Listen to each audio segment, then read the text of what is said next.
Écoutez, j'ai suivi comme vous ce qui a été dit par les congressmen Johnny, mais je pense que l'ambassade américaine a réagi aujourd'hui. Que ce qu'il a dit relève de ses opinions personnelles. Ce qu'il a dit n'engage nullement le gouvernement américain. Nous avons eu à plusieurs reprises des discussions, que ce soit au niveau de la Maison-Blanche ou au niveau du département d'État. Il n'a jamais été question d'aucune manière de penser qu'on pouvait remettre en question ou faire un quelconque débat sur les limites frontalières ou territoriales de la République démocratique du Congo.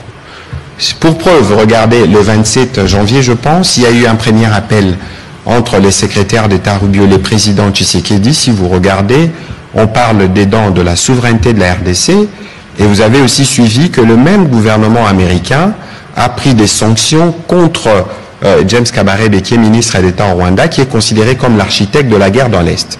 C'est-à-dire qu'ici, j'ai vu les réactions qui sont évidemment fondées, mais sa position n'engage à rien le gouvernement américain, avec qui nous sommes déjà dans des discussions sur des sujets qui sont variés et divers.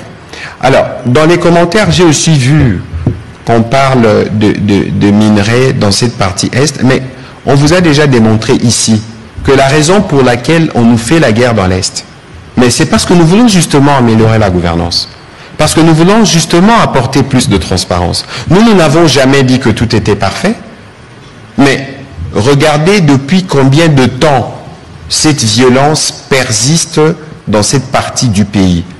Elle ne date pas de l'arrivée aux responsabilités du président Tshisekedi, mais aujourd'hui, dans la même audition, il y avait M. Sacha Lesnev qui travaille pour Sentry, une organisation qui est spécialisée justement dans l'observation de toutes ces questions minières. Lui, il a reconnu les efforts qui sont faits notamment en matière de lutte contre la corruption. Et donc, je crois que de ces points de vue, il faudrait peut-être pas faire d'un œuf un bœuf.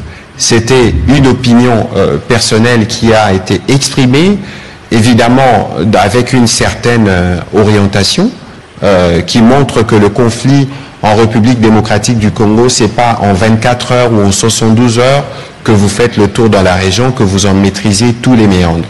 Et pour ce qui nous concerne, soyez sûrs qu'en termes de réponse, bien au-delà de la réponse américaine qui a été donnée aujourd'hui au niveau de l'ambassade, donc ces propos n'engagent pas le gouvernement américain, mais il y a, au-delà de ce que nous disons ce soir, des initiatives qui seront prises dans les sens du congressman ou du parlementaire américain pour lui apporter davantage des informations, pour l'édifier sur la véritable situation dans la République démocratique du Congo, parce que ce que nous vivons actuellement, c'est une agression qu'il faut condamner. Ce que nous vivons actuellement, c'est une catastrophe humanitaire pour laquelle le monde doit donner des réponses. J'aurais bien voulu qu'il y ait des mots qui soient dits aussi pour ces aspects, bien au-delà du constat qu'il a fait et de l'histoire qu'il a malheureusement mal racontée, parce qu'il s'est fait malheureusement les relais de ceux qui lisent mal l'histoire et de ceux qui pensent qu'ils peuvent travestir l'histoire pour satisfaire les intérêts politiciens. Ce n'est pas sûr que cela puisse arriver, parce que nous, derrière le président de la République, nous sommes mobilisés pour protéger chaque centimètre carré de notre territoire. Merci.